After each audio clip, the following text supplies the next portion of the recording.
Flight Time with Uda! Hi there, this is Flight Time with Uda.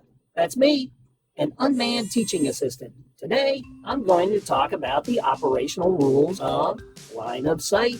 According to the FAA, as part of 107's operating rules, you must always keep the drone within the line of sight of either the remote pilot in command or a visual observer.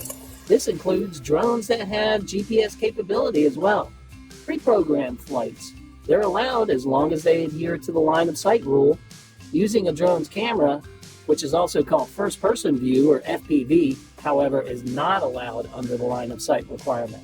That's because if a drone's camera can only see a portion of the sky as it flies in three-dimensional space, problems can occur outside the view of the camera. What's happening behind the drone, to the sides of the drone.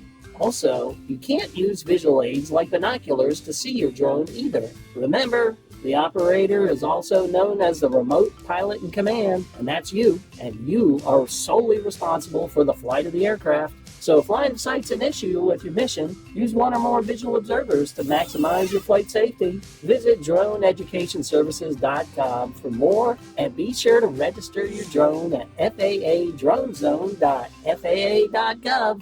Fly safe, fly often, and have fun.